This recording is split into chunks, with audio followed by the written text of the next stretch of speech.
¿Qué hace homeostático? Lo que hace es de amortiguador del cerebro. Esa es su función principalmente. O sea, el cerebro es una masa que parece una gelatina dura, es friable, es un tejido friable, y está sobre una carcasa compacta, que es el hueso. Y cualquier movimiento de la cabeza fuerte está haciendo eso. ¿Y sobre qué se rebota? ¿O qué lo amortigua? Porque si no hubiera nada, se golpearía constantemente, por obvias razones. Y una gelatina dentro de una carcasa dura se va a deshacer con el golpe. Entonces esa es su función de líquido cefalorraquídeo más importante. Entonces un boxeador puede aguantar y sobrevivir, pero ni eso, porque el cerebro, con un golpe muy fuerte, se va a lesionar en diferentes modos, con conducción cerebral, conducción nacional difusa y otros traumatismos cefalocranianos. Y puede ser grave pasar. Entonces esa es su principal función homostática. La función de transporte, básicamente porque va a transportar, ¿qué cosa transporta? Simplemente los desechos que hay, que el cerebro puede usar de esta manera, nada más. ¿Y hacia dónde transporta? Bueno, primero se produce, hace una conducción y hace una absorción. Se va a hacer una producción, tiene un aparato circulatorio en todos los sistemas nerviosos centrales. Este es un espacio virgen, ¿no?, impoluto, donde no hay ni siquiera células casi hemáticas o linfocitos. Y tampoco debe haber bacterias. Y por eso cuando una bacteria llega acá, es un lugar sin defensas, porque está protegido por una barrera hematoencefálica, una meningitis prolifera rápidamente. Esa es la razón por la cual una meningitis está protegida. Porque llega una bacteria a un lugar que, a diferencia de todo el cuerpo, la bacteria debe encontrar resistencia. Pero cuando llega acá, si es que pasa muchas barreras en las mucosas, en la sangre, y llega acá no encuentra ninguna barrera y se disemina como si estuviera con un ladrón libre en un país donde no hay policía. Entonces, por eso le decimos que es un santuario, es un lugar santuario. ¿Okay? Entonces, ustedes van a ver que se va a producir en los llamados plexos coroideos, que son estas imágenes que se ven de color y para eso es una tomografía cerebral de una persona mayor por el tamaño. Al final del curso se acaba de ver. Ya no apunta nada. Bueno, ahí ven una cosa blanca acá, esos son los plexos coroideos. Es normal que existan en los ventrículos laterales, en el cuarto ventrículo donde más se nota, principalmente en la tomografía. Y ¿qué cosa? Eso es un epitelio que forma este líquido cefalorraquídeo, pero ese epitelio forma el líquido cefalorraquídeo porque está unido con una red de capilares que lo subyace y que hace que forme como un bulto y que sobresalga dentro del ventrículo, los ventrículos laterales. También en el cuarto ventrículo no se ve una imagen de ello, pero sí de lo más notorio. Aquí se produce, ¿ok? Entonces ahí se produce, esos son los ventrículos laterales, va por el agujero hermómetro que comunica en los ventrículos laterales, que es el primer y segundo ventrículo, con el tercer ventrículo que no se ve acá muy bien, pero está en esta zona, el tercer ventrículo. No, acá tiene una flecha, pero no está dibujado, pero se supone que está ahí. Porque es un acueducto que lo comunica, es un huequito chiquito, nada más. Y este acueducto, a través de un conducto pequeño longitudinal que se llama el acueducto de Silvio, no es un agujero hemorroide, sino es todo un acueducto porque va hasta el puente que es Tibur. Ya se comunica con el cuarto ventrículo, donde ven otra formación del plexo coroideo. ¿Okay? Y del plexo del cuarto ventrículo viene como va circulando el líquido cefalorraquídeo y sale fuera de los ventrículos, que son los espacios ventriculares, al espacio que ya está por fuera del cerebro, dentro del cráneo, y que son las cisternas de la fosa posterior. Cisternas son dilataciones del espacio subaracnoideo, donde se puede acumular más líquido cefalorraquídeo. Es muy importante por función de amortiguación que hay. ¿Okay? Sale a las cisternas de la fosa posterior y circula hacia arriba bordeando el cerebelo a otras cisternas que se llaman retromesencefálica y se va hacia la médula espinal. Y ese líquido no solamente se va arriba y abajo, sino también gira así. Aquí va a tener una flecha que hace gira por los lados. O sea, no solamente se hacia arriba y abajo, sino también para todos lados, girando, de modo que entra la parte anterior y aquí asciende. Y por presión de todo el líquido que está abajo y del líquido que va saliendo, va empujando. Va empujando por todo el aparatito celeste, el dibujito celeste, así que se le puede usar la realidad por el que circula y llega a la convexidad del cerebro, parte alta, donde hay unas protrusiones, como unos pelitos, que se llaman las vellosidades aracnoideas,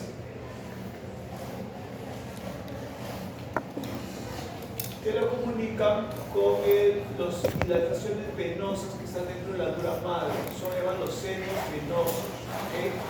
Los senos venosos, el seno sagital superior, seno sagital inferior, seno transverso, la prensa aerófila, que es una confluencia con el seno recto, acá, son un aparato venoso de desagüe del cerebro, tanto de la circulación arterial como de la absorción de líquido cefalorraquídeo, que termina yendo a la sangre venosa, de los senos venosos y del seno sinusoidal termina en la vena tubular, y de ahí termina en los riñones y se orina. Eso es todo desde que entra el agua, bueno, desde que se produce el líquido cefalorraquídeo hasta que termina yéndose en nuestro cuerpo. Al hacer una función lunar, y sacamos el líquido cefalorraquídeo, mucha gente cree que eso es un líquido precioso, oro, vale no sé cuántos, y es una tontería porque para nosotros es un bicho. Pero la gente folclóricamente piensa, especialmente con el bajo nivel sociocultural, que el médico lo quiere vender porque es un líquido precioso, oro, que el cerebro se va a secar porque le saca. Cuando se produce 600 centímetros a 700 centímetros cúbicos al día, y el volumen total sumado de las cisternas con los surcos, con el espacio cerebral de todo el sistema nervioso central, no supera entre los 125 y 150 centímetros cúbicos. Entonces, la pregunta es, si se forma todos los días 600 centímetros cúbicos y el espacio es de solo 125 centímetros cúbicos aproximadamente, ¿qué pasa con ese líquido? Se ve obligado a circular y absorberse. Es obligado, porque es empujado. ¿Sí? ¿Y de dónde se va a absorber? Acá. Entonces, tiene que moverse, tiene que estar circulando todo el tiempo. ¿Okay? No es que se va a secar el cerebro, porque se forma muchísimo más de lo que una función cuando se extrae. Muchísimo más. ¿Okay? Entonces, acá tenemos el volumen dentro del cráneo, tenemos un volumen cerebral, un volumen de líquido cefalorraquídeo, y hay un tercer volumen que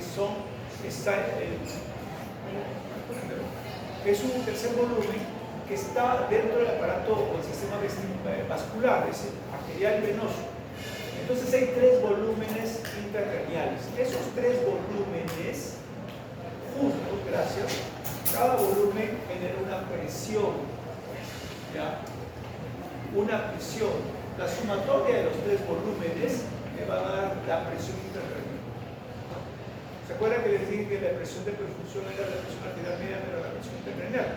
Ya, la presión intracraneal, ¿de dónde sale?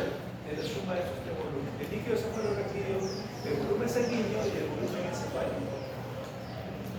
La ley de Monroe nos dice que el aumento del volumen de una de estos componentes endocraniales tiene que ser compensada por los otros dos volúmenes si se quiere mantener la presión intracraneal estable. ¿Okay? Tiene que, pero esa ley de Monroe solamente vale para procesos que aumentan la presión intracraneal de instalación en semanas, probablemente de días a semanas, pero cuando son procesos menores de días, o sea, en horas a segundos, una hemorragia subaracnoidea que ¡pum!, no vale la ley de Monroe. ¿Por qué? Porque el aumento de un volumen sanguíneo, una hemorragia subaracnoidea, que es una masa de sangre extra en el cerebro, no se acompaña de tal grado de movimiento de las otras masas, pero termina moviéndose o puede moverse comprimiendo el tronco cerebral hacia abajo. O sea, en resumen, la ley de Monroe sirve muy bien para los procesos expansivos o aumento de la presión intracraneal que se da más allá de días, y sirve, digamos, parcialmente para procesos hiperagudos pero en general lo traemos porque tiende a cumplirse la mayoría de veces, por eso vale. Acá tenemos una gráfica de lo que es la presión intracraneal y el volumen cerebral. Acá vemos en esta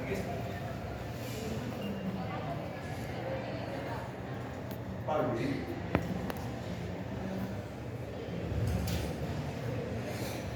No, hoy día no le dije a Marilé que este video es muy bueno. La próxima semana sí, ya. Listo, chao.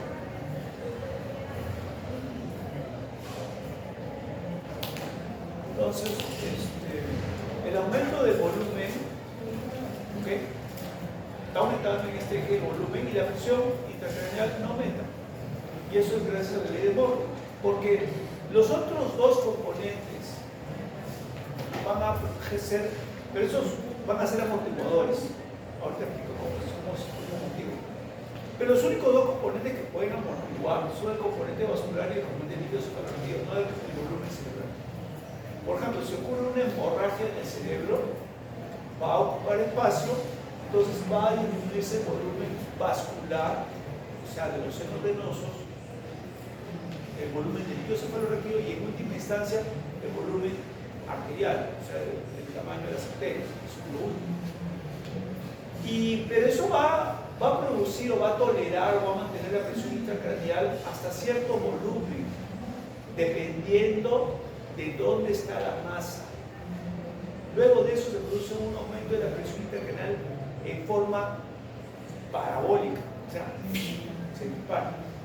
Y eso, un aumento de la presión intracraneal, significa que se van a producir desplazamientos de la masa encefálica que llamamos herniaciones. También va a producir que la sangre no llegue bien al cerebro, que se produzcan isquemias cerebrales. Y una isquemia cerebral de por sí produce edema citotóxico, lo cual aumenta más el volumen, lo cual empeora aún más la situación. ¿Ok? Entonces, ya vamos a hablar de eso un poquito más extendido en la mesa. Ya les voy más o menos dando un ejemplo de qué sucede. ¿Ok? Bueno, estos son los volúmenes que se amortiguan: la sangre y el líquido cefalorraquídeo, sangre arterial, sangre venosa y líquido cefalorraquídeo. Imagínense que hay un tumor que esté creciendo, tumor sólido, el cerebro se puede comprimir, pero lo único que va a hacer es herniarse realmente. Realmente no va a disminuir el volumen, solamente se va a dirigir hacia abajo. Y ahí vienen las herniaciones, de eso vamos a hablar. Pero lo que se comprime realmente es el volumen de líquido cefalorraquídeo y el volumen sanguíneo. Esos son los que realmente se comprimen y esos son los amortiguadores o bufferes de la tensión intracerebral, que le da al sistema nervioso central un poco más de tiempo para aguantar una masa cerebral, pero hasta cierto límite. Si no se actúa rápidamente, la persona muere por una herniación cerebral que aplasta el tronco cerebral y produce el coma profundo, que es casi una premorte o una muerte cerebral, que muriría el paciente náusea. ¿Okay? Entonces, básicamente eso es. Entonces, cuando se comprime el líquido cefalorraquídeo se va hacia la médula espinal y se absorbe siempre en la resistencia de las unidades, y la sangre se dirige más a la venosa por la vena yugular. Comienza a haber una extravasación mucho de mayor flujo. Entonces, vamos a hablar ya de eso. Es todo lo que hemos hablado de lo normal, digamos, cómo es la producción del líquido cefalorraquídeo y todo. ¿Para qué hacemos todo eso? Para hablar de este término que es hidrocefalia y de sus sílabos. ¿Qué cosa es la hidrocefalia? Es un acúmulo anómalo en cierta medida, de líquido cefalorraquídeo en los ventrículos cerebrales. ¿Cuáles son los ventrículos cerebrales? Los ventrículos laterales, acá está dilatado, obviamente. Acá lo tenemos un corte transversal, este es un corte coronal. Son los ventrículos laterales que vienen así, desde el lóbulo frontal y hacen como una C al lóbulo temporal. Son ventrículos laterales, pero el lóbulo mono se comunica con un tercer ventrículo que está a esa altura, en la línea media, es uno solo. Los ventrículos laterales son dos, cada efecto busca el mono por el tercer ventrículo y ese por un tubito, que es un acueducto, que es un acueducto cíclico, por el cuarto ventrículo que está a esta altura, una dilatación entre el puente y el bulbo. Y de ahí, bajo el bulbo, sale por el agujero de los que cada cérvico-craneal. Entonces, las causas de hidrocefalia, hemos dicho que el líquido cefalorraquídeo tiene tres procesos: producción, circulación y absorción. La hidrocefalia básicamente se da en los trastornos de la circulación y la absorción. Muy raramente también se da un trastorno de producción. Es tan raro que casi lo habré visto uno o dos en 20 años. Solo se da, y lo digo de una vez porque va a ser el menos importante, cuando hay un tumor del plexo coroideo, que es un cuarto ventrículo que está muy dilatado en la región del puente. Y acá vemos como una coliflor, ¿se dan cuenta? Ese es el plexo coroideo, pero que se ha dilatado con un tumor que parece una coliflor. Eso no es un plexo coroideo normal. Y ese tumor, que es como una coliflor dentro del ventrículo, se llama papiloma, del plexo coroideo. Es un tumor benigno, pero crece y puede matar porque comprime el cerebro y porque produce mucho líquido cefalorraquídeo. O sea, en lugar de producción por un tumor, está incrementado. Entonces, es la única situación donde se produce una hidrocefalia por mayor producción de líquido cefalorraquídeo. Los problemas de circulación y los problemas de absorción son los más importantes, porque este tumor es bien raro. Y obviamente, una tomografía con hidrocefalia, si no ven nada en el ventrículo, pues no hay ningún papiloma. Entonces, los procesos de absorción, de producción anómalos, los sacan. Y si hubiera, la tomografía lo voy a ver con toda claridad, con el coliflor de algún ventrículo. ¿Okay? Entonces, no hay ningún dilema ahí, ninguna cosa rara. Es un problema de mucha producción. Pero eso no es lo común, eso es muy raro realmente. Lo común es que vean así, los espacios dilatados y no sepan por qué, porque no hay nada en el ventrículo, más un montón de agua, y eso es los hidrocefalia. Entonces ahí viene la clasificación, dicen, ahora tengo que pensar por qué se da la hidrocefalia. La hidrocefalia se clasifica básicamente en obstructiva y no obstructiva. ¿Okay? Obstructiva significa que hay un problema en la circulación o la absorción. Y la no obstructiva significa que no hay ningún problema en la circulación y la absorción. Comencemos con la no obstructiva. ¿Okay? Porque ahí siempre es la causa más frecuente de hidrocefalia realmente esta. Y de ellas, ahí tienen dos, ya hablaban de esto, que es la hipersecretoria, el plexo coroideo. Y vamos a ver la más frecuente de la hidrocefalia, que es esta. Por ahí vamos a empezar. No es la más importante, sino la importancia reviste en que la mayoría de médicos confunden este hidrocefalia con una hidrocefalia de esta. Y es bien fácil diferenciar, pero la mayoría de médicos no saben. Una hidrocefalia ex vacua es aquella que se produce usualmente en ancianos por atrofia normal o anómala de la masa cerebrálica. ¿Okay? Es normal que con la edad y a partir de los 50 años el cerebro, por ejemplo, pesa 100 gramos menos que un adulto joven, que pesa 1400 gramos. Entonces, de ahí va disminuyendo su peso. ¿Qué significa? Que el tamaño del cerebro se va achicando. Y esa es una atrofia normal. A todos les va a pasar. Nadie escapa de eso. ¿Sí? Entonces, cuando el cerebro, miren cómo está ese cerebro. ¿Cómo están los surcos? ¿Están abiertos? Un surco abierto significa que se han hinchado. Examen el surco. Las cisternas se han ampliado, los surcos, las cisuras, el cilio, el rural también se amplían, y todo lo que está en la parte de la complejidad y en la base, cuando lo veo abierto, me está diciendo que esto que se ha abierto adentro es porque el cerebro se ha achicado por atrofia, por alguna razón. ¿Okay? Normal, por atrofia normal o atrofia anormal. ¿Okay? Como una enfermedad degenerativa. Y obviamente los surcos por fuera, las cisternas, por abajo, por dentro, los ventrículos se tienen que abrir, porque si algo se achica, lo demás lo va a ocupar espacio. ¿Sí? Entonces, esa es una atrofia que se llama ex vacua o depresión negativa, que se produce secundaria a una atrofia cerebral, que es indiferente a una hidrocefalia obstructiva en la cual el cerebro no está atrofiado de esta manera y se ve, producto de la hidrocefalia que está haciendo un efecto de masa, ¿sí?, que los surcos y las fisuras y las cisternas se comprimen porque el cerebro tiene masa y está aplastando, como dije al inicio, el factor o componente que se puede desplazar. Por lo tanto, en la circunvolución y en la base, si se va a desplazar, entonces va a disminuir el tamaño de qué? Del espacio subaracnoideo, de los surcos, de las fisuras, de las cisternas. Va a disminuir, se va a ver más chiquito, a diferencia del lago que se ve más grande y es fácil de hacer. En la obstructiva tenemos procesos de circulación, trastornos de la circulación, trastornos de la absorción. Trastornos de la circulación significa que el líquido cefalorraquídeo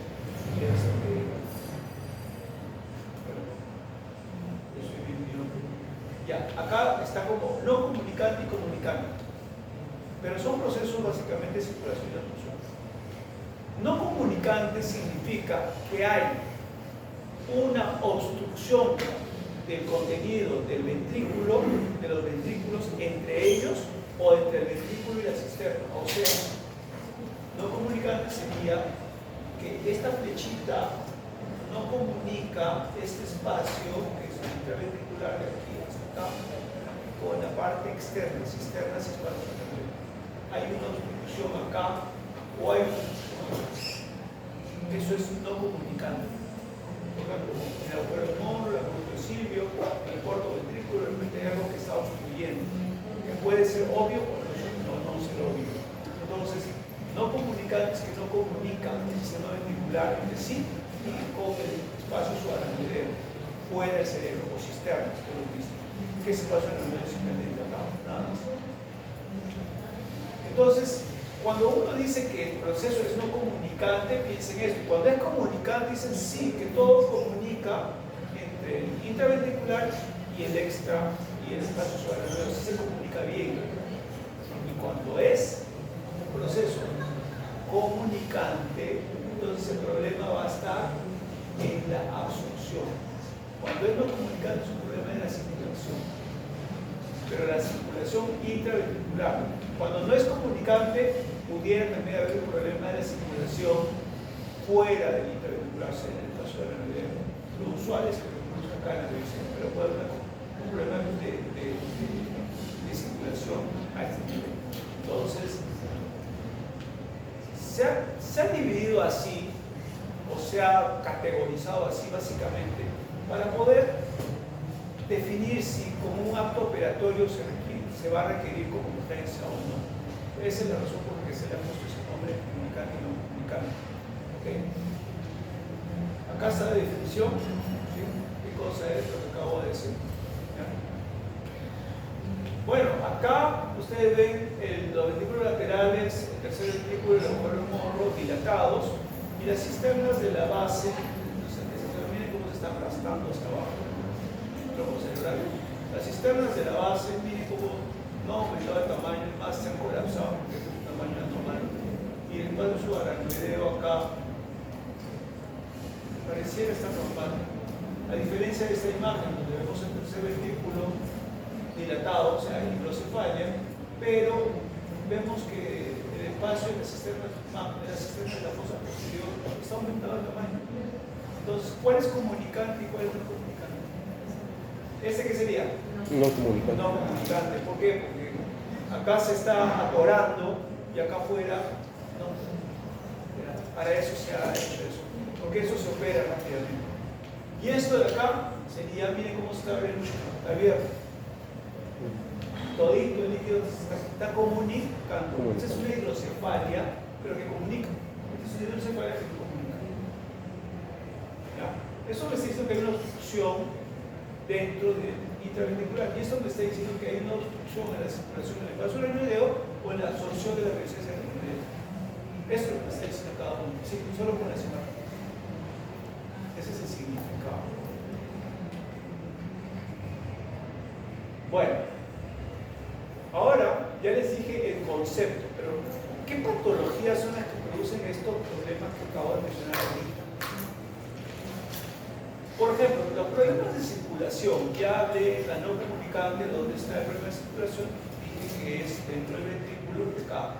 Monroe, Bruce, Silvio, Lushka, una malformación de que hay que es cuando el cerebelo o la amígdala cerebelosa, porque la persona nace con un cuarto de una fosa posterior más ancha, por una anomalía congénita, el tronco cerebral y sobre todo la amígdala cerebelosa se tiende a meter a la médula espinal cervical. Entonces, a eso se llama malformación de Chiari. Cuando eso pasa, el agujero de Lushka se puede tapar. No siempre se tapa, pero se puede tapar y puede producir un hidrocefalia. Entonces, esos son no comunicantes.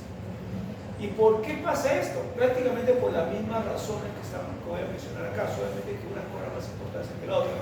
En la comunicante y en la no comunicante puede haber un problema de circulación también, como dije, o en el espacio subaracnoideo o en las zonas de absorción. ¿Okay? Entonces, las causas de este problema de circulación básicamente son las mismas tanto dentro del ventrículo como fuera, solo que dentro del ventrículo cobran mayor importancia algunas que otras. Por ejemplo, la más importante dentro del ventrículo, o sea, cuando no es comunicante, son las hemorragias. ¿Okay? Pero también las hemorragias, por ejemplo, una hemorragia intraventricular, de la que hablamos en la clase pasada, o una hemorragia tanto intraventricular primaria o secundaria. Pero una meningitis, por ejemplo, tuberculosa, me puede producir que se obstruya el agujero de Lushka, por donde los ventrículos desaguan a las cisternas, o al paso del ralveo. Una inflamación X, por ejemplo, una meningitis por ibuprofeno, se llama meningitis aséptica por medicamentos, por su caso, puede producirme también lo mismo. ¿Okay? Un tumor que se llama carcinomatosis leptomeningeus, que son metástasis, cánceres que van o meten células metastásicas carcinomatosas al espacio subaracnoideo, también puede producir un bloqueo de la circulación del líquido subaracnoideo en el espacio subaracnoideo. También puede ser lo mismo y puede producir hidrocefalia comunicante o no comunicante. Fíjense que la no comunicante solamente en estas estructuras se produce el bloqueo. En cambio acá, tanto en el ventrículo como en el aracnoides. Y las hemorragias ya lo dije, es más importante en las no comunicantes, pero también se pueden dar en las comunicantes. Una hemorragia subaracnoidea que van por fuera, ya no, claro, la hemorragia subaracnoidea va al espacio subaracnoideo que está fuera. Entonces una hemorragia subaracnoidea me lo puede dar acá, que queda una hemorragia intraventricular, me puede producir un problema de circulación y a través de ello puede dar neumonía hidrocefalia, que es una complicación. La fibrosis de adherencia, por ejemplo, me operan de la columna dorsal o cervical y me dejan una cicatriz que se va fibrosando y va creciendo. Y eso va a producir hidrocefalia. Cuando hay que hacer una operación, tienen que saber el sistema neuronal. La gente va y se opera la columna muy fácilmente y no sabe que eso lo puede mandar localmente. Porque si eso se infecta, no simplemente se fibrosa porque es un proceso muy alterado, va a producir, se va a pegar el espacio subaracnoideo, se va a pegar el espacio subaracnoideo y el líquido subaracnoideo no va a circular normalmente y se puede acumular el cerebro y eso te puede producir demencia y teóricamente puede producir cosas más graves. O sea, por una cosa simple no puede terminar comunicándose gravemente. Bueno, estos son los problemas de circulación y después vienen los problemas de absorción. ¿Cuáles son los problemas de absorción? Básicamente los problemas en el cual las vellosidades aracnoideas se obstruyen por alguna razón, por esa infección, puede ser sangre, una hemorragia subaracnoidea o una meningitis. ¿Okay? O esa vellosidad desagua o quiere desaguar al seno venoso dural, que es una dilatación casi que parece una vena que se puede ver en la dura madre, en las capas de la dura madre, la cual va a desaguar a la vena yugular finalmente a través de un sistema venoso intracerebral. O esa presión del seno venoso está incrementada por alguna razón. Entonces el desagüe del espacio subaracnoideo a través de las vellosidades aracnoideas al seno venoso no se puede porque hay hipertensión venosa. Entonces no hay presión positiva o negativa para que vaya de esta dirección a esta dirección, sino hay un bloqueo. Esto está tan aumentado de presión que esto no va a pasar. ¿Okay? Por ejemplo, una trombosis de las venas, del sistema venoso. La trombosis venosa sinusal, el seno longitudinal superior, seno longitudinal transverso, seno longitudinal inferior. Son senos venosos que a veces se trombosan. Por ejemplo, ¿en qué caso? Se trombosan en mujeres que tienen lupus, por ejemplo. Se trombosan en mujeres que toman anticonceptivos orales o anticonceptivos sinopoides. No siempre, ocasionalmente. Se puede trombosar porque hay un tumor que está comprimiendo una vena. Se puede trombosar también en un condroplásico porque tiene su unión cervical está muy junta y el seno sigmoideo no estaba bien en el yugular. Entonces aquí en la condroplasia, ¿no? ¿Se han visto? Son unos enanitos anchos, los condroplásicos, que hacen siempre de payasitos. Sale la atención a cada rato. Entonces ellos tienen mucho problema. Cuando avanza la edad, el canal tiene estenosis de la médula espinal, terminan todos en paraplegia o cuadriplegia, o a veces lesiones de la unión cervical que producen parálisis de las cuatro extremidades. Se complican con esas. Siempre se va a terminar complicando, nunca terminan a ser ancianos normales. Si se dan cuenta, nunca van a ver uno de ellos viejito, nunca, se muere antes, por una complicación del sistema nervioso. Esa es la condroplasia. También puede ocurrir otras circunstancias donde haya una malformación arteriovenosa dentro del cerebro. Como dice, malformación arteriovenosa es una comunicación anómala entre el sistema arterial y el sistema venoso dentro del cerebro. Y todas las venas del cerebro terminan drenando a los senos venosos, que son dilataciones que existen dentro de la dura madre. Por aquí desagua toda la vena del cerebro. O sea, toda la sangre, el líquido cefalorraquídeo, toda el agua que entra al cerebro, tiene que salir por acá, hacia el sistema venoso periférico.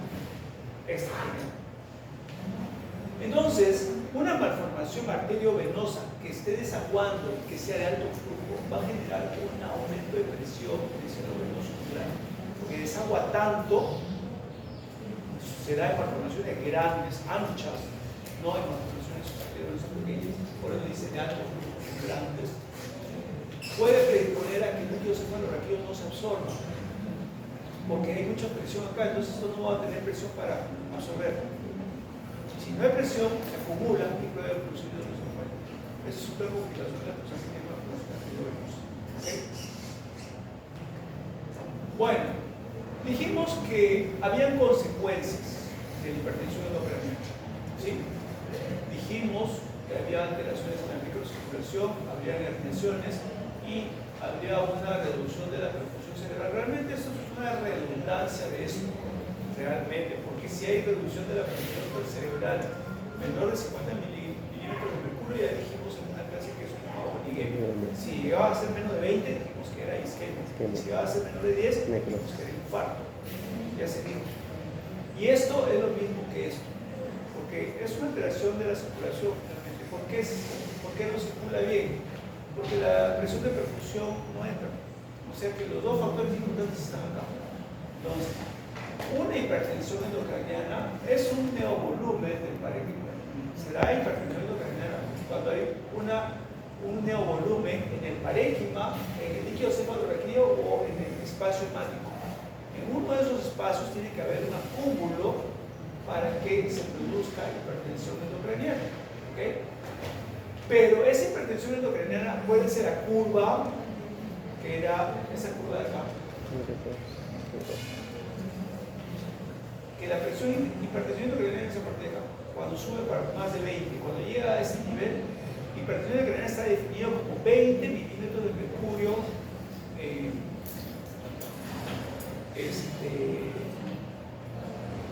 por encima de 20, o hasta 20 es lo tolerable, 10 es lo normal, entre 10 y 20 es intermedio, pero definido como hipertensión es más de 20. ¿Okay? Entonces, a pesar de que aquí está subiendo, la hipertensión se define a partir de acá. ¿Okay? Así está definido la hipertensión endocraniana. Entonces, en la fase inicial de esa curva recta y parabólica hay una estabilización por desplazamiento del ritmo osmomático y el hidrocefalorraquídeo, que son buffers, ¿okay? Pero si el neovolumen sigue creciendo, ya no se estabiliza y se da la fase de la parábola, ¿okay? O sea, el aumento. Pero digamos que la velocidad de instalación para que haya esta amortiguación tiene que ser no muy rápida. Cuando es muy rápida, la amortiguación no se da. O sea, esta curva no se va a dar de una forma suave. ¿Por qué? Porque para que se dé esta tolerancia, el tiempo que tiene que tomarse ese neovolumen tiene que darle tiempo para estabilizarse, o sea, para hacer que el líquido cefalorraquídeo y la sangre se vayan moviendo. Pero si es tan abrupto como una correlación nuclear, no le da tiempo a que salga. Entonces, los amortiguadores de ese golpe no funcionan. Y entonces la presión intracraneal ya no tiene esta curva, tiene una curva así, de frente. Entonces, por eso una correlación nuclear es tan mortal, porque me tira la presión intracraneal tan rápido que hace que el tronco cerebral descienda y la persona muera. Así de fácil y rápido. ¿Okay? Y es por eso que es tan temida la correlación nuclear. Entonces, cuando ya no hay amortiguación, se dan estas alteraciones dentro de un contexto de hipertensión intracraneal. Mientras que hay amortiguación, no se va a dar esto. Ya entendieron que la amortiguación va a hacer que estas dos consecuencias peligrosas sean pospuestas y den tiempo para un tratamiento. Cuando la causa es muy aguda, no hay tiempo para eso. ¿Okay? Bueno, ya dijimos que las alteraciones de la microcirculación van a llevar a isquemia y eso va a llevar a un edema y eso va a aumentar la presión intracraneal aún más. Y las herniaciones voy a hablarlas acá. Este gráfico está todas las herniaciones cerebrales. Una herniación es un desplazamiento, es una ubicación anómala de una área del cerebro. ¿Okay? Por ejemplo, la primera, bueno, se caracteriza, acá está como supratentorial unilateral, supratentorial bilateral o infratentorial. ¿Okay? Y solamente se va a dar si hay tiempo suficiente para la compensación. Las herniaciones, cuando no dan tiempo, si el tiempo no es muy rápido, como hemorragia supratentorial, no se van a dar. Por si acaso. Como ya he dicho, esto se da si tengo tiempo. Si no tengo tiempo, no se va a dar. O sea, puedo morir y no se va a dar esto de esta manera. Y cuando veo esto es porque algún tiempo ha tenido ese neovolumen en el cerebro. Entonces, la primera herniación, vamos a hablar de las herniaciones que están como supratentoriales, unilaterales, tengo dos. La herniación subfacial, ¿por qué se dice subfacial? Porque acá está el falx, muoso el cerebro. El tentorio, la dentadura madre, viene así, y la parte alta hace como una cuchilla que separa los dos hemisferios. Y eso se llama falx o muoso el cerebro. ¿Okay? Eso es normal que haya, pero cuando hay un neovolumen acá, puede empujar a este lóbulo frontal por debajo de la hoz y mandarlo al otro lado. Y eso se llama herniación subfacial. ¿Qué produce una herniación subfacial? Parálisis de la pierna opuesta a ese hemisferio, porque lo primero que pasa es la parte medial frontoparietal, donde está básicamente la representación motora de la pierna. Puede ser un núcleo de índice que represaba la pierna en la parte medial, ¿sí? En la clase pasada lo mencionamos. También se puede dar una herniación del uncus y el hipocampo. A ver, la parte superior o supratentorial, la que voy a hacer el dibujo, es una cavidad así, y en la parte de abajo, la meninge se hace como un plato horizontal. Y ese plato horizontal es la meninge, es así como hay una falsa arriba, la meninge sobresale en la parte de abajo y hace como un embudo para irse a la fosa posterior. Ese techo se llama tentorio. ¿Okay?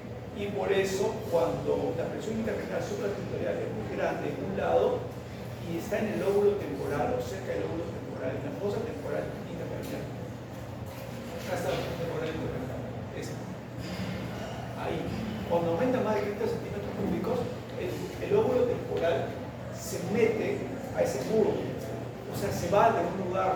la región supratentorial se mete a la fosa posterior. Y entonces ocurre esto, que la luz del hipocampo, que es esta zona, se mete por acá, a un espacio que debería estar abierto, lo tapa y se ve tapado y se va a ver así corte coronal.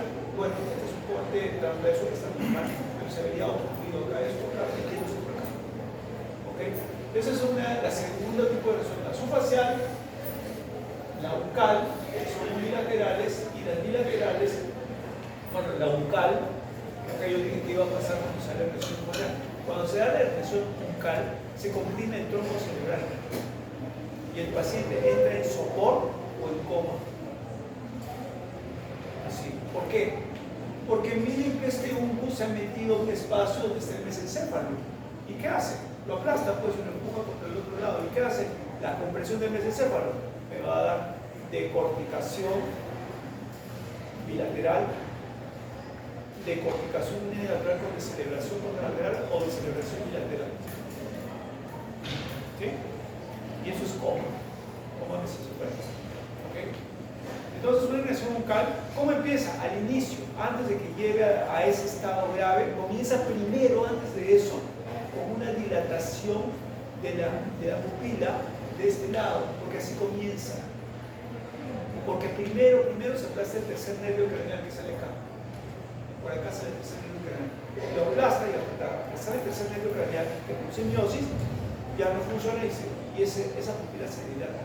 Entonces, cuando tenemos una persona con una hemorragia cerebral, dejamos que hay un monitoreo de la pupila, porque es el primer signo de la herniación bucal.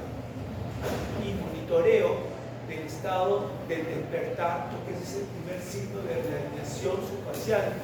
¿Por qué? Yo dije, pero la pierna. Sí, pero la enfermera no ve eso. La enfermera ve la consecuencia. La herniación subfacial, cuando sigue creciendo, se convierte en una herniación central, o sea, hacia abajo.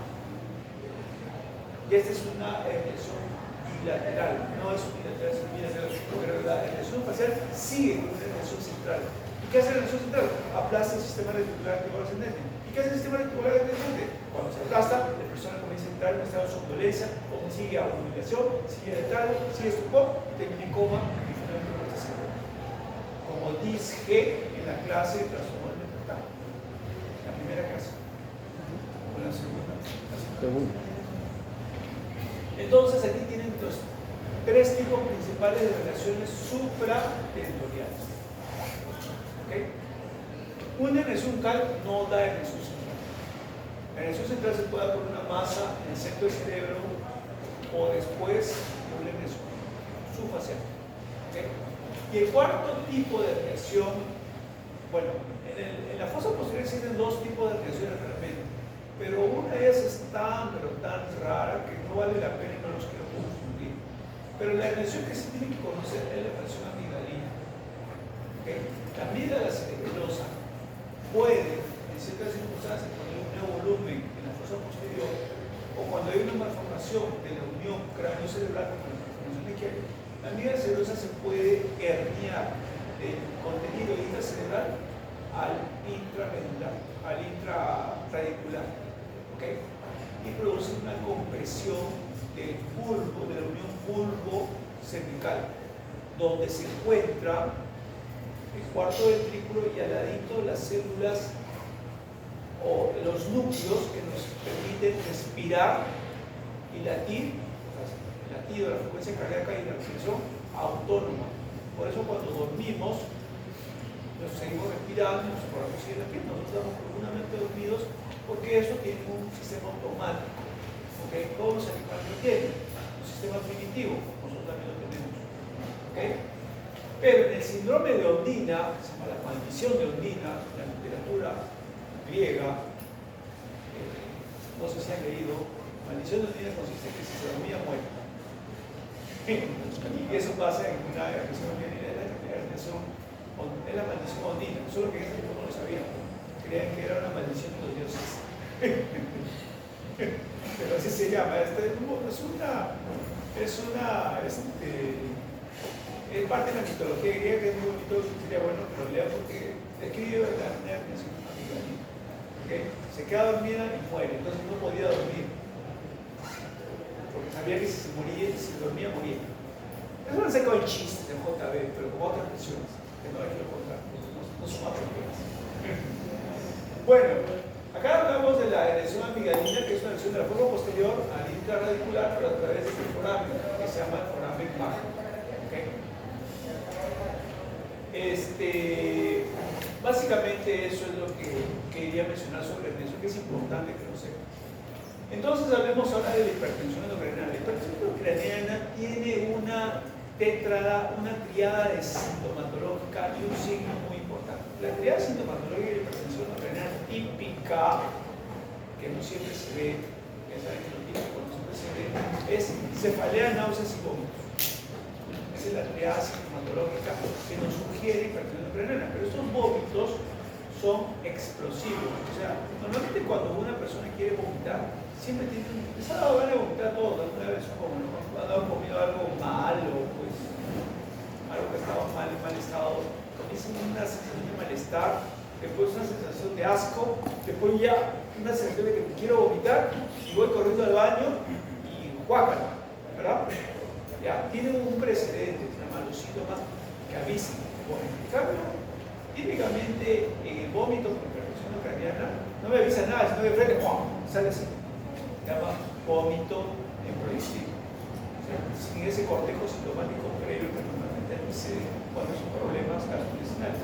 Los vómitos no gastrointestinales, sino neurológicos son en proyectil. ¿Okay? Son súbitos. ¿Okay?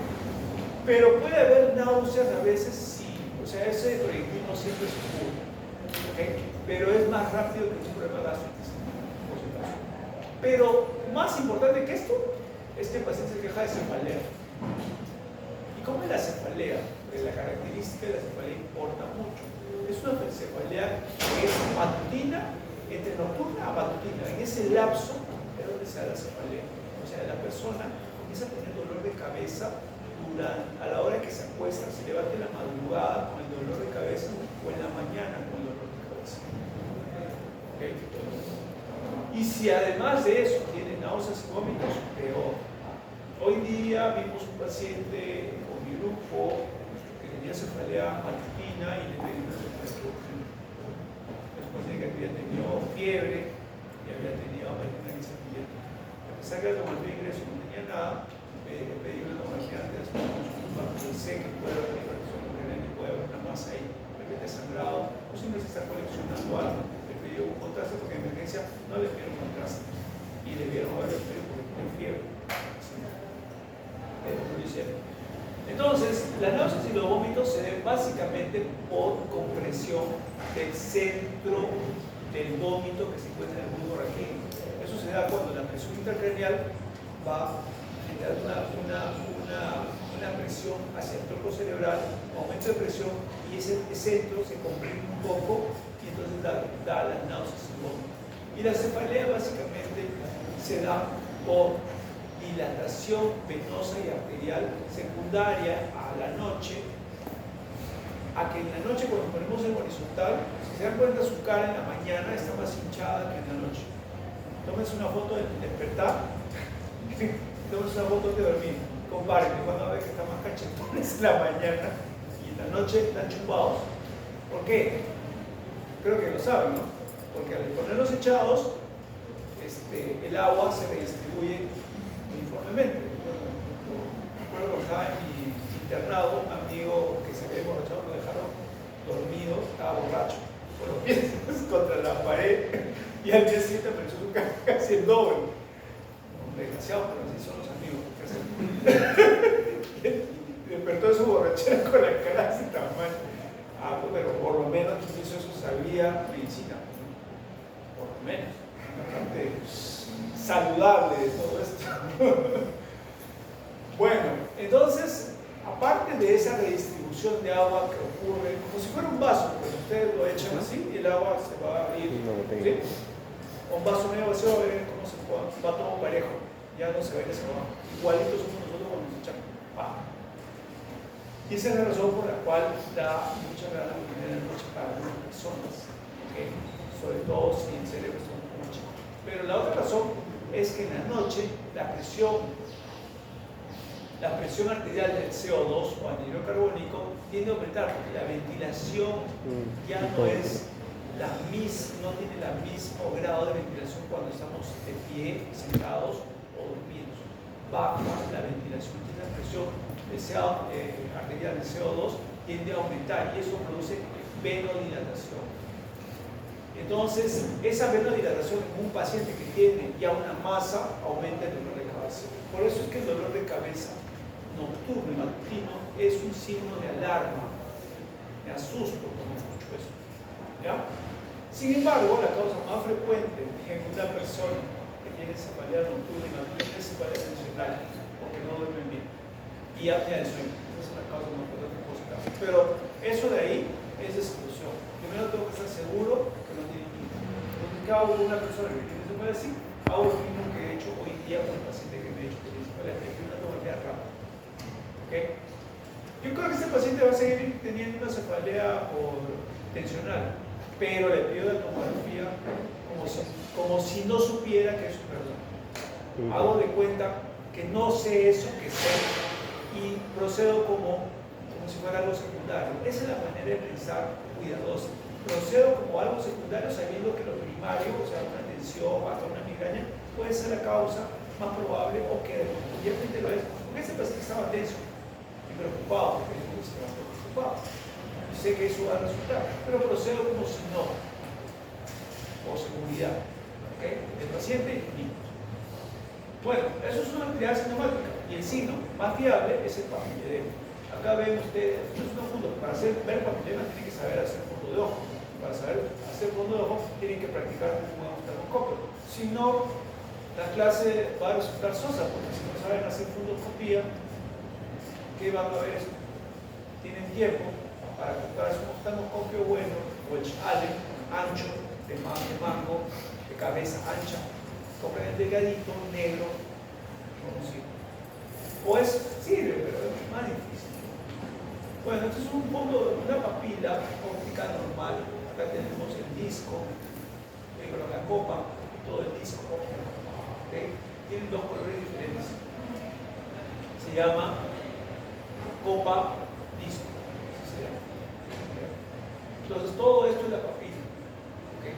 Tiene la copa, tiene la parte de la copa es esta amarilla, y la naranjita sería todo, y es la papila. Pero cuando hay hipertensión intracraniana, el cerebro aplasta el nervio óptico, porque esta es la cabeza del nervio óptico, donde empieza el nervio óptico, que está dentro de la retina. Y le aplasta el nervio óptico y no deja que el líquido, el fluido del nervio pase y se libere al cerebral. El nervio óptico también tiene un espacio subaracnoideo que tiene líquido cefalorraquídeo y que tiene que desaguar. Pero cuando hay un tumor ahí, eso se estanca. Y si se estanca, la papila óptica, el borde se borra y se producen sangrados como si fuera una llama. Y se borra toda esta arquitectura, esta anatomía normal y se vuelve distorsionada y borrosa. Y eso se llama papiledema. Cuando la cabecita se borra completamente. Cuando vemos esto y tiene esto, nos asustamos demasiado. Por eso es importante aprender a ver el fondo de ojo. Si no lo hacen ahora en semiología, que eso era su mejor momento, bueno, tienen muy poco tiempo realmente para hacer eso. En el curso de clínica podrían tener su oportunidad, pero si vienen con oftalmoscopio, yo como neurólogo les enseño a ver. Pero si no vienen con un oftalmoscopio, yo mi oftalmoscopio no lo traigo, ya sé que me lo van a robar. Acá cualquiera te roba, cosas caras. Entonces, pero si traen, yo les enseño a ver. Obviamente tienen que practicar. No sé, les digo, yo les enseño la técnica con el paciente y tienen que practicarlo con sus hermanos, con su papá, con su abuelito, con quien sea. Tienen que practicarlo hasta que ¡pam! Lo saben hacer, lo saben hacer y no lo olviden. Bueno, los síndromes de herniación, ya lo he dicho, la herniación subfacial, ya dije cuál era el síntoma que daba, ya dije qué cosa, en qué consistía, pues acá. Todo esto ya lo he dicho, pues acá, la herniación central, ya lo he identificado, la herniación del lupus, Ya le expliqué la herniación de las amígdalas, ya le expliqué, lo único que no he explicado es esta herniación, que no nos importa realmente, es solamente para que tengan la clasificación. ¿Qué es una herniación transcalvarial o externa? Es cuando en un accidente X, han visto, no sé, cuando alguien se destapa, se abre el cerebro y en la escena del muerto o del que está grave, si alguien toma una foto, a veces un pedazo de una sustancia blanca que sale, ese es un pedazo de cerebro que ha salido. Entonces salió el cráneo, la tapa ósea, se rompió, se rajó, se hizo añicos y el cerebro se aplastó, se hinchó y salió un pedazo. A veces sale roto o sale simplemente un pedazo y se hernia hacia afuera. A veces el cirujano saca un pedazo intencionalmente y terapéuticamente, un pedazo de hueso que se llama plaqueta ósea, cuando lo hace el cirujano, por supuesto, para que el cerebro se hernie hacia afuera, para evitar que el cerebro se hunda hacia abajo, aplastando el tronco cerebral y matando al paciente. Entonces hace que se hernie afuera. Para evitar eso, el paciente no muere, obviamente se puede infectar, pero hay antibióticos y es más probable que se salve que si no hiciera nada y se hernia hacia abajo, porque tiene un sangrado tan grande que si no hace eso rápido, el paciente va a morir. Esa es la herniación transcalvaria, que puede ser terapéutica o accidental. ¿Okay? Bueno, pero eso no lo vamos a ver. Acá ven la plaqueta ósea, ven el cráneo, perdón, y ven que en una zona han cortado bonito, no está roto, no está astillado. Eso lo ha hecho un cirujano. Esta es la madre en su caso, no se puede sufrir. Y lo ha hecho el cirujano porque hay un hematoma. Entonces ha sacado este grosor, porque no lo vemos en acá, lo ha sacado y ha dejado que el cerebro se hernie hacia afuera para que no se hernie hacia abajo. Y esa es una manera de salvarle la vida. Porque si esto fuera un accidente, deberíamos estar todo confundido, o sea, una chapa de sangre con cerebro todo más amorreado y todo deformado hacia afuera. Esto es un auto, porque vemos los bordes bien cortaditos. ¿Sí? ¿Cómo sientes el proceso? Se hace todo así. Bueno, acá tengo un dibujito, vamos a ver los dibujitos para que me quede claro. En la fosa posterior vemos acá una masa, está empujando, la amígdala entra acá en la raquídea. Esa es la herniación amigdaliana. Acá tenemos el cerebelo, la amígdala cerebrosa, que es la parte más inferior, y se mete. Acá tenemos dentro de la región supratentorial, porque es la infratentorial. En la supratentorial vemos la región de la fosa temporal interna, porque hay la fosa temporal externa, que está acá. Y vemos acá que hay un tumor que está, como les dije, empujando el mesencéfalo, ha obstruido el espacio normal que debe verse de líquido alrededor del mesencéfalo, que es esta zorrita de Mickey Mouse que ven acá. Ese es el mesencéfalo. Miren cómo está tocando el mesencéfalo. Lo está tocando y lo está empujando al otro lado. Esa es la herniación amigdalina. Acá vemos un tumor también que está produciendo una herniación subfacial, ven acá, pero leve, más está produciendo una herniación hacia abajo. Herniación central. Y acá vemos, ¿qué vemos? La falx acá, y acá vemos la masa cerebral. Esto es una hemorragia supraclavicular, la masa cerebral que se está desviando de este hemisferio, se está metiendo al otro hemisferio. Si hago el línea media, se metió de acá. Es una herniación subfacial. Y esta es una herniación central. Entonces tiene un dibujo de todas las herniaciones, para que lo vean, porque verlo es más bonito que solo teoría. Bueno, esos son todos los tipos de edema cerebral. El edema cerebral es otra causa de hipertensión intracraniana y es una causa muy importante, porque hay 5 tipos de edema cerebral, de los cuales los más importantes son 2. Uno es semi-importante y 2 también son semi-importantes. Realmente, si ustedes quieren saber bien este tema, los 5 tipos. Es mucha información, es verdad, pero créanme que se lo estoy dando de la manera más resumida posible. Yo sé que es demasiado, pero ni modo, no hay otro. Medicina es así. Comencemos con el más importante, el más frecuente, el edema vasogénico. Típicamente se ven tumores cerebrales, también se puede ver en infecciones, en traumas cerebrales, vasculitis, en meningitis inclusive. ¿Qué es el edema cerebral vasogénico? Es un edema que se produce por un paso de líquido, de fluido, del intravascular al intersticio del parénquima cerebral. ¿Por qué pasa eso? Porque la barrera hematoencefálica, que debe estar cerrado, el centro intravascular, y esta es la barrera, se abre y entonces deja pasar agua. ¿Y por qué se abre? Por ejemplo, en un tumor, una neoplasia, un cáncer cerebral, existen factores de proliferación vascular que generan vasos sanguíneos en el tumor, neovasos sanguíneos. Y el tumor se alimenta de los vasos normales. Y el tumor quiere alimentarse, produce factores para que los vasos sanguíneos aumenten, se produzcan y se abran. Y al abrirse, se abre la barrera hematoencefálica. Por eso los tumores tienen un edema que se llama vasogénico, que significa que pasó del intravascular al intersticio del parénquima cerebral. ¿Okay? Y ese se ve como dedos de guante. Miren estos deditos acá, como si fueran dedos de guante. ¿Sí? Los bordes se ven como si fueran deditos de un guante. ¿Sí? Así se llama edema de dedos de guante o edema vasogénico. Hace un efecto de masa. El otro tipo de edema que es muy frecuente y es el más frecuente en todos es el edema citotóxico celular. Miren que ya no es el dedo de guante, sino tiene una forma geométrica. Este es un infarto cerebral. Es lo que vemos cuando hay infartos cerebrales medianos o extensos. Y les dije que los infartos cerebrales, por lo menos extensos, se veían de forma geométrica en la región córtico-subcortical.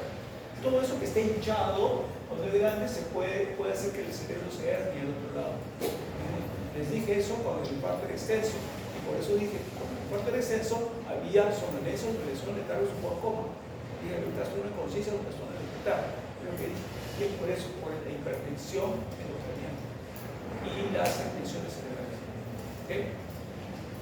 ¿Por qué se hace edema citotóxico? El edema citotóxico significa que del agua del intersticio se está metiendo al intracelular. Ya no es del intravascular al intersticial, ahora es del intersticio al intracelular o intraneuronal. Entonces, dentro del intraneuronal, la neurona se hincha como una pelota, lo cual no debería ser, porque tiene una forma estrellada. Se hincha como una pelota debido a que falla la bomba de sodio y potasio. La bomba de sodio y potasio evita que entre mucho sodio dentro de la neurona. Pero cuando hay una isquemia, dije que la bomba de sodio y potasio se dañaba, dejaba de funcionar, había una lesión, una inactividad funcional de la neurona. Y cuando era infarto había funcional estructural. Y eso significa que la bomba de sodio y potasio no va a funcionar bien. Y si no funciona bien, la neurona se hincha con una pelota. Y si se hincha con una pelota, genera edema. Un edema que se llama citotóxico. Típicamente tiene forma geométrica, ya no en dedos de guante, como el edema vasogénico. Entonces, viendo una imagen, puedo aproximarme bastante bien y sabiendo la historia del cuadro clínico, la historia del tumor o de la colitis o meningitis, así. Son historias diferentes. ¿Okay? Sin embargo, algunos infartos cerebrales dan una imagen parecida a un edema vasogénico como el dedo de guante, así que hay que tener cuidado. Puede la imagen engañar. Así que cuando veo un dedo de guante y tengo una historia de infarto cerebral, digo, puede ser un infarto cerebral. Claro, también podría haber un infarto, un tumor, pero yo una resonancia más segura. Así que tengo esa duda muy grande. ¿Okay? Bueno, esos tres son menos importantes, bueno, son menos frecuentes, voy a decir, no menos importantes, disculpen, menos frecuentes. Y por ello, por esa razón, no es tan, entre comillas, importante, porque estos son mucho más frecuentes, de lejos. Pero estos que no son frecuentes son importantes porque pueden matar también. El edema intersticial es un edema que se da típicamente en las hidrocefalias. Dentro del ventrículo hay una capa de células ependimarias que recubren y tapizan el ventrículo. ¿Okay? Cuando hay una hidrocefalia, o sea, una dilatación, esas células ependimarias tienen uniones firmes. ¿Ya? Son un tipo de unión entre célula y célula, son uniones estrechas, se separan y pierden esa unión. Y entonces se separan entre ellas y el líquido intraventricular se dirige al intersticio. Entonces, este es un edema del ventrículo de agua, del ventrículo al intersticio. Este es del vascular al intersticio, este es del intersticio al intersterneuronal, este es del interventricular al intersticio. Y se va a ver la imagen, miren, de hidrocefalia y un borde negro al lado del ventrículo. Ese es el agua. Y ese es un edema que se llama intersticial asociado, en ese caso, a la hidrocefalia, que es la hidrocefalia obstructiva. Entonces, si yo veo edema intersticial en hidrocefalia, probablemente digo es una hidrocefalia obstructiva. Y la hidrocefalia obstructiva ya saben que puede ser comunicante y no comunicante. Ya lo saben. El edema hidrostático es otra causa de edema que se produce en personas que tienen hipertensión arterial maligna. Creo que ya saben lo que es hipertensión arterial maligna. Cuando habrán estudiado cardiología o medicina interna, aquella que pasa los 220. Por eso cuando les dije a ustedes, la presión y los infartos no se trata hasta 120, 120, me estaba refiriendo al límite de hipertensión maligna. ¿Y por qué la hipertensión maligna es tan maligna? Por esto, por este edema, porque produce un edema hidrostático. Es decir, acá está la causa, es la única, realmente no hay otra causa. Pasa agua del intravascular al intersticio. Oye, ¿eso no se parece a los médicos? Sí, es lo mismo, pero la causa acá es la única. Es una hipertensión arterial maligna. ¿Y cómo se llama esta enfermedad? Leucoencefalopatía multifocal, leucoencefalopatía posterior reversible. Así se llama esa enfermedad. O si en inglés PRES, PRESS, son sus siglas en inglés. Se produce mucho dolor de cabeza, a veces problemas para ver, puede haber crisis epiléptica, puede haber déficit neurológico focal, pero lo llamativo es el dolor de cabeza y los problemas visuales. Y usualmente la región posterior. Y acá tenemos el edema hidrostático. Una persona que tiene un cuadro clínico de un preso de leucoencefalopatía posterior reversible, que significa que tiene mucho dolor de cabeza y no puede ver bien, puede tener adicional otra focalización neurológica. Y que en la tomografía voy a ver edema en la parte occipital. Usualmente ahí donde comienza, pero puede verse realmente todo, pero se ve bien simétrico. Entonces, estos son asimétricos. Acá hay un hidrocefalia evidente que no me hace ser genio necesito ser genio para darme cuenta. Acá no hay nada, pero es simétrico. El PRES. Cuidado, porque lo demás va a ser simétrico. ¿Ya? Entonces, es por gradiente transmural alta. La presión arterial bote el agua a través de los capilares. O sea, mucha presión. Por eso es que la presión dentro de un infarto cerebral, esta es la razón, cuidado. ¿Por qué hay un límite de 220 a 220? La razón es esta, ya saben, ya se les dijo. Y finalmente el edema osmótico. Y el edema osmótico se da básicamente en personas. ¿Saben que ha habido gente que ha muerto por tomar mucha agua? ¿Sabían? Una chica tomó 10 litros de agua porque había escuchado que tomar agua era muy bueno y comenzó a tomar y murió después de tomar 10 litros de agua. ¿Saben? Noticieros, no acá en el Perú, no sé qué país, pero salió. El agua se tiene que tomar, pero no más de 4 litros. Si uno tiene insuficiencia cardíaca, no puede tomar más de un litro. Pero esa chica ya tomó 10 litros. Se llama intoxicación por agua. Le bajó el sodio, se rellenó de agua y obviamente se produjo una hiponatremia en la sangre, y al bajar el sodio y tener mucha agua en el intravascular, ¿a dónde se va a ir? Al intersticio por ósmosis. Como acá hay hiponatremia y en el cerebro hay normonatremia, se produce un edema osmótico. ¿Saben lo que es el edema osmótico? Es una migración de agua para equilibrar la concentración de moles. Por eso es osmótico. ¿Sí? Y lo que pasa en el intravascular, el intestino por ósmosis, ¿qué va a pasar? Pues se hincha el cerebro, se un edema cerebral, cierra hacia abajo y la chica muere. Porque se hinchó el cerebro demasiado. Se echó a dormir, el día siguiente se acordó. Una mujer que hacía mucho esto, que se cuidaba mucho, que quería estar muy delgadita, que quería estar toda bella, el día siguiente estaba muerta. Bueno, ya para terminar, vamos a hablar poco, ya, por eso era poca láminas, del síndrome meningio. ¿Okay? el síndrome meningio es básicamente son los síntomas y los signos, sobre todo, relacionados a los problemas de la meninge. La meninge va a dar signos, y los signos son la rigidez de nuca, el grupo ya les he enseñado, mi grupo ya sabe cuál es la rigidez de nuca. ¿Qué rigidez de nuca?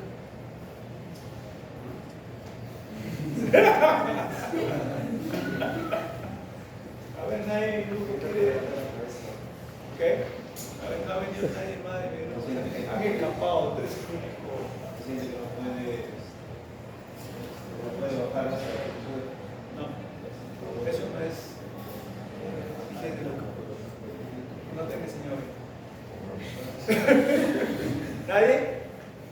Bueno, rigidez de nuca es una resistencia aumentada a la flexoextensión, a la flexión de la cabeza sobre el tórax de manera pasiva.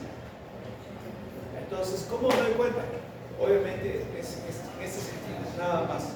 Primero tengo que estar seguro que no tenga artrosis, porque si tiene artrosis de articulación puede haber una resistencia sino meningio. No, artrosis me cuenta porque tampoco puede mover el cuello completamente a los lados ni hacer esto, ni rotar ni lateralizar. Está limitado para todo movimiento. En cambio, en el síndrome meningio todo esto está bien, pero cuando quiero hacer esto hay una resistencia, lo siento como un tirón en el cuello. Es una resistencia, es como si yo buscara el tono muscular, pero lo hago en la cabeza para ver si hay un signo de tracción de la meninge. Si la meninge está traccionada. La meninge puede estar traccionada por dos razones básicamente. Por una inflamación que se llama meningitis o porque se está herniando hacia abajo, entonces la meninge se tensa. Entonces, en esos dos casos, una mecánica inflamatoria puede tener una rigidez de nuca, que puede ser leve, moderado, severa. Y una rigidez de nuca no es sinónimo de meningitis, porque hay meningitis y rigidez de nuca. En este caso hay rigidez de nuca con meningitis y sin meningitis con mecánica. ¿Sí? Bueno, dentro de ellas, la más importante es la meningitis, por supuesto. ¿Sí? Y una meningitis está definida conceptualmente como una inflamación de las meninges, de las leptomeninge. ¿Cuál es la leptomeninge? Hay lepto y hay paquimeninge. La paquimeninge es la dura madre, nada más. La leptomeninge es la pía madre y la aracnoides. Esas dos son leptomeninge. Lepto es delgado, porque son delgaditos. La dura madre es gruesa, pues es paqui es gruesito. ¿Okay? Entonces, es una inflamación de la leptomeninge y lo que hay entre ellas dos. ¿Qué cosa hay en esos dos? El espacio subaracnoideo. ¿Qué hay más ahí? En ese espacio hay líquido cefalorraquídeo. ¿Qué más hay? Hay nervios, como los nervios craneales que nos pasan por el espacio subaracnoideo. ¿Qué más? Hay venas, hay arterias. Todo eso se inflama. Y encima, el parénquima cerebral que rodea a la vía madre, que está adyacente, porque la vía madre pasa pegadita al cerebro. Entonces, todo es la infección, la definición conceptual de una meningitis. Las causas, infecciosa es la más importante, también menos frecuente la autoinmune, la química, como dije, el ibuprofeno, carbamazepina, entre otros medicamentos, infiltrativa por cánceres, cánceres que se meten cuando células carcinoides, carcinomatosas se meten al espacio subaracnoideo y lo infiltran. ¿Okay? La definición operativa es que hay un recuento celular mayor de 5 células. O sea, cuando hacemos la punción lumbar, el líquido cefalorraquídeo tiene una química que se llama citoquímica del líquido cefalorraquídeo. Lo normal es que haya 5 o menos células linfomonucleares. Ya les dije que ese es un líquido que es casi limpio, es casi sin células. Por eso es que hay tan pocas células. No es como la sangre, obviamente, que hay miles. Además, tiene que tener proteínas no superiores, no muy altas, no mayores a 45 miligramos por decilitro. Y la glucorraquia, la proteinorraquia y la glucorraquia no es glicemia ni es proteinemia, es glucorraquia y proteinorraquia. Y la glucorraquia es 2/3 de la glicemia paralela. O sea, si yo tengo en un momento dado, estoy sin comer todo el día y tengo 70 miligramos por decilitro de glucosa en sangre, 2/3 de ello debe haber en la líquido cefalorraquídeo. Si está menos de eso, digo hipoglicorraquia y pienso que hay algo que está comiéndose el azúcar. ¿Y qué se come el azúcar en el líquido cefalorraquídeo? Las bacterias y los cánceres. Se lo comen y hacen producir hipoglicorraquia. Entonces, todo eso es lo que analizamos para ver las causas de meningitis, la proteína y la glucorraquia, pero meningitis está definido solamente como aumento celular, nada más. Además, la evolución de los síntomas para definir si es aguda o crónica. Para meningitis, si los síntomas evolucionan, fase ascendente, es menor de 4 semanas, decimos que es aguda. Usualmente la meningitis bacteriana aguda o una meningitis viral aguda evoluciona en horas, no más de días. Hasta que el paciente entre en sopor, coma o muere. Pero siempre muere antes de las 4 semanas si la cosa es grave. Si es un cuadro benigno viral, empeora unos días y solito se mejora. Pero si es bacteriano va a seguir y en días vamos a estar en coma o muerto. Por eso es que toda la meningitis aguda la hospitalizan y asumen que es bacteriana y punto, se acabó. Aunque sea viral. El tiempo, la evolución y el líquido raquídeo dirá si es o no es. Y su aguda, si es más de 4 semanas, también se le llama meningitis crónica. Dicen que su aguda, realmente el término para su aguda, pero el término sale como crónica. No importa, su aguda o crónica, no vamos a hacer problemas por eso. Pero es más de 4 semanas. Acá se le llama meningitis crónica, acá está. Más de 4 semanas, meningitis crónica. ¿Ya? Bueno, esto es un diagrama del espacio subaracnoideo. Lo que se quiere mostrar en rojo tenemos la tía madre, en verde claro tenemos la aracnoides, acá en gris tenemos la dura madre. El espacio aracnoides es de la aracnoides y la tía madre, que hay venas, vasos, hay trabéculas, hay también hay nervios. Acá está la biocides aracnoideas que drenan el líquido cefalorraquídeo al seno venoso, que es una dilatación que se da dentro de la dura madre y que termina en una vena yugular. Siempre, todos los senos venosos cerebrales terminan en la vena yugular. O sea, desagua por ahí y botan todo el líquido para que haya una circulación y todo se mueva como si fuera un río. Bueno, esta es una lámina con una meningitis bacteriana. ¿Por qué? Porque acá termina el cerebro normal. Ya acá vemos que hay más células con puntos negros que son linfocitos, acá menos. Cuando nos acercamos al borde de la pía madre, ahí aumenta, va aumentando más hasta su mismo borde que ven cómo se aumenta. Y acá, esta es la aracnoides, este es el espacio aracnoideo, ven líquido acá y líquido acá. Y acá hay un montón de células, acá hay un vaso sanguíneo que también está infiltrado, una vasculitis. Estas son células, son linfocitos, monocitos y polimorfos nucleares que están dentro del espacio aracnoideo, es decir, este pus. Una meningitis bacteriana del cadáver, por favor, y no recibe otra repetición. Así se llena, se inflama el espacio aracnoideo, se inflama la leptomeninges inflamada y la corteza cerebral se inflama. Todo se inflama y si no se trata a tiempo, la persona se hincha su cerebro, se hernia y muere. Chao. Meningitis puede ser ya infecciosa o no infecciosa. Infecciosa, obviamente, la bacteriana, la más peligrosa, viral, parasitaria, hongos, menos frecuente, las virales tiende a ser benigna, autolimitadas. La bacteriana no, sigue progresando y muere por degradación. Y eso se va a notar en un hallazgo del examen. La no infecciosa puede ser autoinmune y la química, por hemorragia subaracnoidea, la más frecuente, y drogas, muy raro, pero también hay que tener en cuenta qué medicamentos toma la persona que tiene meningitis aguda. Y el síndrome meningítico es ya aquí tiene otro síndrome neurológico. Ya les he dicho, ya les he hablado del síndrome confusional, del síndrome del inicial agudo, del síndrome de delirio. Y acá tienen otro síndrome meningítico. El síndrome meningio, ya saben, los síndromes son un conjunto de signos y síntomas. Y el síndrome meningítico se caracteriza por una triada de signos y síntomas que voy a explicar en un momento. Pero primero, las principales causas son bacterias y virus, como dice ahí la lámina, hay una diferenciación clínica entre la meningitis bacteriana y la meningitis viral. A veces es notoria, a veces no es notoria, pero cuando encuentran una persona que tiene un trastorno de despertar, sea somnolencia, manipulación de carne o coma, eso es bacteria. ¿Por qué?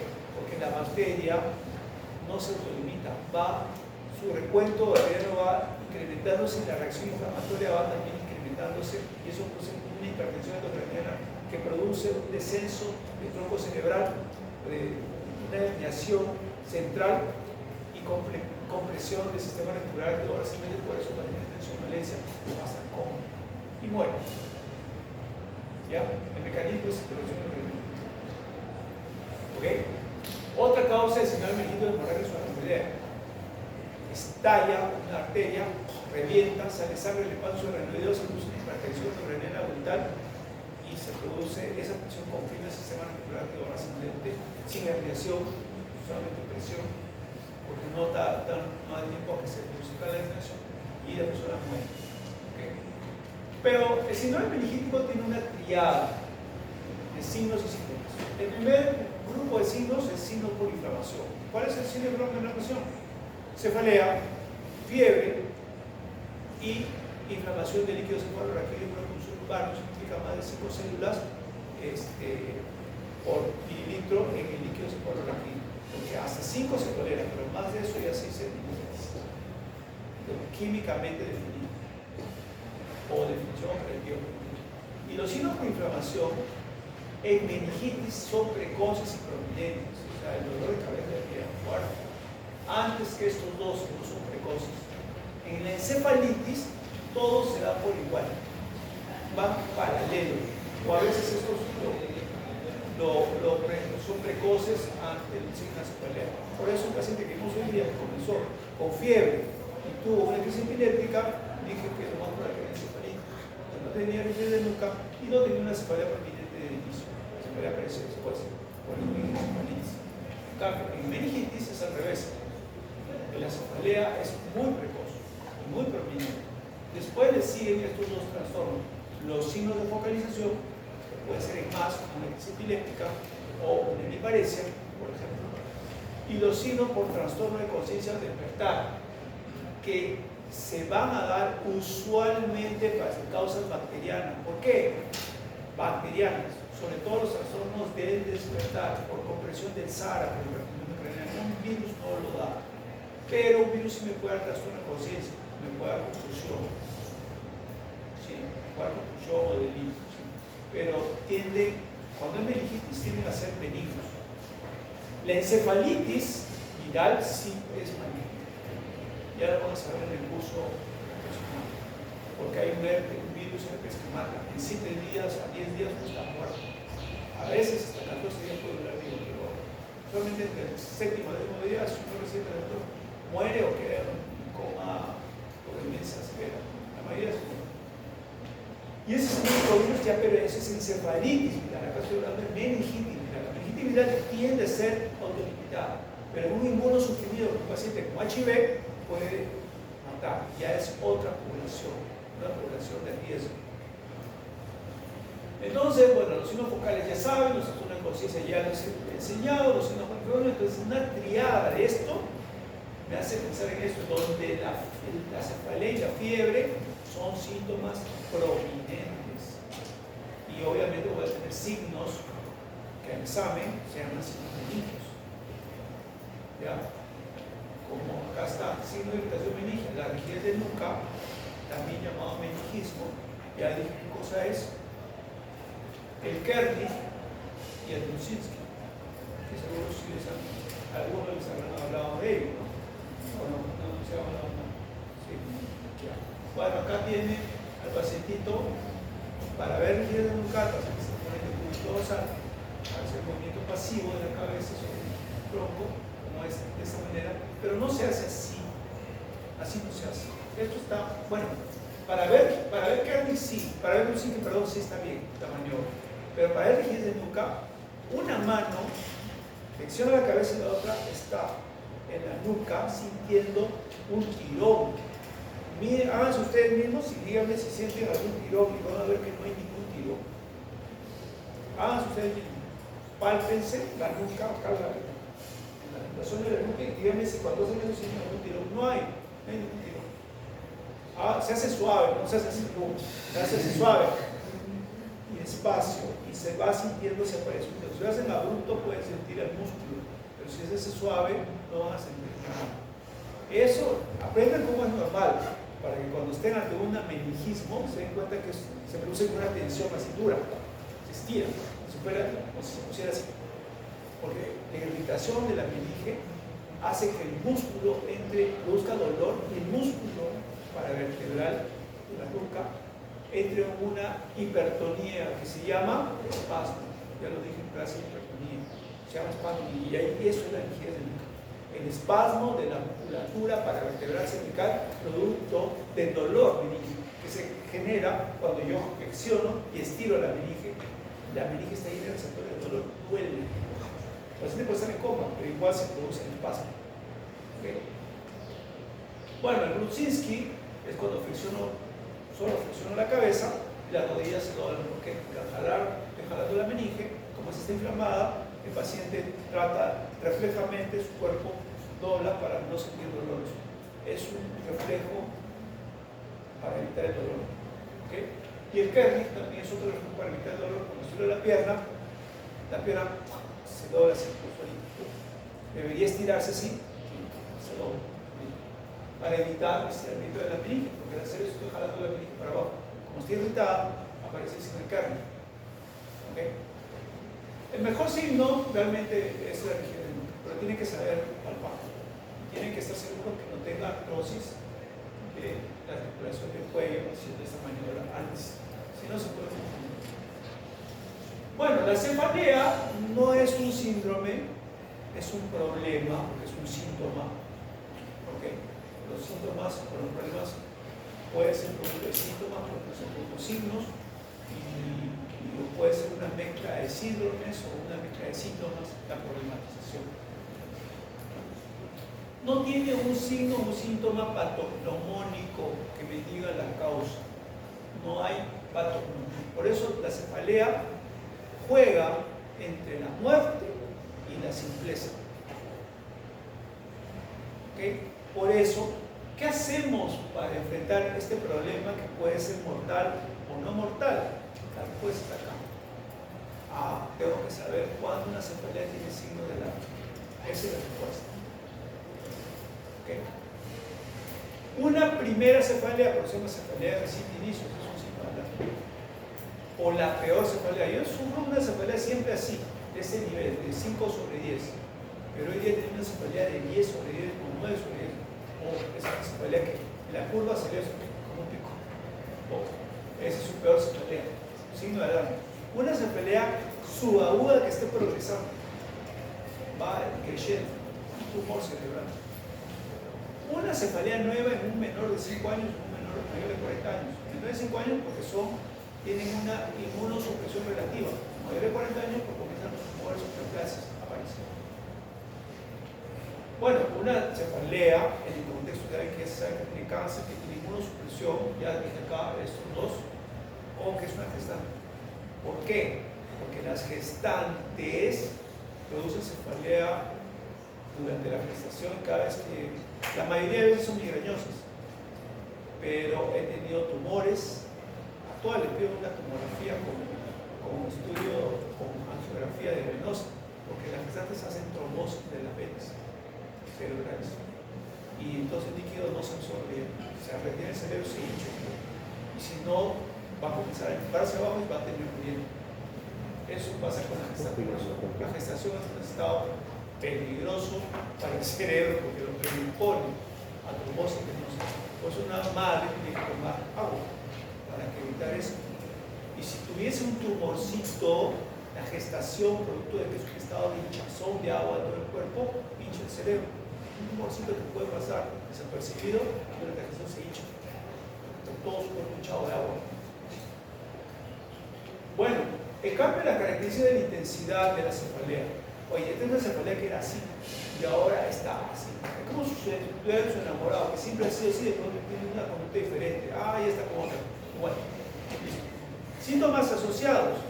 Cualquier síntoma como náuseas, vómitos, que ya sabemos que son síntomas de hipertensión endocrinal, trastorno del despertar, o déficit neurológico, cualquier alteración del examen de la actividad personal con focalización, sin focalización, confusión, epilepsia, meningismo, en el contexto de una cefalea nueva o subaguda, aguda o subaguda, es un signo de alarma. Por eso, cuando hay una cefalea, hay que hacer el examen de la actividad personal, como se les enseña en neurología, buscando desde la atención, pasando por el signo meningio, buscar los signos meningios y terminar con el examen de la marcha y buscar focalización. Por eso que hay que evaluar bien, por eso que el examen del neurólogo demora toma más tiempo y por eso la consulta de neurología cuesta. Bueno, cefalea abrupta es una cefalea intensa, de gran intensidad e hiperaguda. Ya saben qué he dicho. Bien, tú ves ahí, arriba. Eso es cefalea abrupta. Las causas las tienen que tener casi de memoria, porque si no las saben de memoria, créanme que yo le puedo preguntar a la mayoría de neurólogos y recién neurología no lo va a hacer. Primero, hemorragia subaracnoidea. Segundo, trombosis venosa. Tercero, ictus hipoficial. ¿Qué es un ictus hipoficial? Es un infarto o un infarto sangrante de la hipófisis. Produce un dolor de cabeza agudo que produce ceguera bilateral, así, o parálisis de los nervios musculares, y a cualquiera lo marea. Una vasculitis, un síndrome de vasoconstricción cerebral, una hemorragia cerebral, disección arterial, que no está bien, pero se los digo porque yo soy un poco más claro. Disección arterial, meningitis, encefalitis, tumores con quiste roto, como el craneofaringiomas, quistes dentro del ventrículo que están moviéndose, por ejemplo, quistes de cisticerco que están dentro del ventrículo y que de pronto se meten al agujero del morro y lo tapan, se quedan atorados ahí, con la conducción lo tapan y producen hidrocefalia aguda, porque producen una hidrocefalia no comunicante por obstrucción. O sea, el quiste está ahí como una bolita de bingo, ¿listo? Antes de que lo suelte, está ahí dando vueltas y ¡prum! Se mete y sale, ya, esto está girando y de pronto ¡pum! Se atora. Y eso es a válvula, cefalea a válvula. Por un quiste coloide, cualquier quiste, cisticerco que se metió y tapó y produjo una hipertensión craneana aguda, cuando cefalia y la persona tiene un dolor de cabeza terrible. Y una cefalea que es relativamente benigna, que se produce por punción lumbar. ¿Saben lo que es la punción lumbar? ¿Han visto? ¿No han visto? Bueno, la punción lumbar, bueno, es un procedimiento que se hace frecuentemente en neurologías, es PL, acá digo, pero es una punción lumbar. Ya me acostumbré a PL toda la vida y por eso le puse PL, pero debí ponerlo punción lumbar para ustedes. Pero acuérdense que PL ya saben qué cosa es. De aquí en adelante PL es eso. En toda la medicina, sea que esté en medicina interna, ¿no? Una PL no tiene otra cosa con que equivocarse. Después de que se saca el líquido cefalorraquídeo, si la persona no estuvo echada durante 2 a 3 horas en posición horizontal, sea de cúbito ventral, lateral o dorsal, lo que sea, pero recuerden que esté así, para que el líquido rápidamente se redistribuya, como ya dije, y he sacado líquido, el paciente a veces cuando se para, no ha estado hace tiempo y no ha tomado agua porque hay que hidratarse, a veces se para y tiene un dolor de cabeza, y la enfermera lo único que hace es ponerle metamizol, tramadol, y el paciente en la noche se duerme, le pasa el dolor cuando se echa y el día siguiente cuando se para otra vez dice todo esto es un dolor de cabeza desde que me han hecho la puntura. Puede ser una meningitis, ¿sabes? Pero yo le digo, ¿a qué hora empezó? No se acuerda el paciente. Cuando se paró, comienza a me dice, cuando me senté, estuve parado a 20 minutos de estar sentado o parado, ahí comienza el dolor. Comienza de a pocos, sí, se hace peor. Y ya no puedo mandar y tiene que ponerme. Él se queda sentado. Yo le digo, no, échese. Cuando comience a sentir el dolor, que no va a ser abrupto, si en 20 minutos se hace fuerte, va comenzando, échese nomás y va a pasar. ¿Se echa? Sí. Echándole desaparece todo. Entonces Dios tiene que tomar 2 a 3 litros de agua todos los días, durante 7 días, y solito se va mejorando. Cuando usted se siente, pare con ese ciclo que le viene, en ese periodo de 7 días o 10 días, solo échese nada más. Le tome agua todos los días, bastante agua. Y solito se va tapando. ¿Por qué se da este dolor con pelo? No es porque le hayamos sacado mucho líquido, sino que cuando la aguja entra, la aguja puso en lugar, si la metieron mal o algunas personas que son muy obesas, el huequito de la meninge por donde se metió la aguja, se sacó el líquido, a veces no se cierra completamente. Por eso cuando uno saca la aguja le tiene que decir que respire, inflando la barriga, para que ese huequito se cierre. Pero la mayoría me dijo, no lo hace. No le dice eso. Yo cuando estoy con la aguja le digo, ya, cuando diga 3, tome aire hondo por la barriga. 1, 2, 3, ¡pah! Lo veo que está inflando y en ese momento saco la aguja rápido, de un tirón, para que ese huequito se colapse con la barriga. Al inflar la barriga se produce una succión, una presión negativa del espacio sobre el interior. Y al hacer eso, ese huequito se cierra. Pero si no le digo eso al paciente y más tose o presiona, a veces le hacen la punción lumbar y mientras está saliendo el líquido, lo siguen presionando hasta que sacan y el hueco se queda abierto. Obviamente le va a hacer mal la cartera. No sabe la técnica que tiene que saber. Y la mayoría de médicos no lo saben. Listo, terminamos.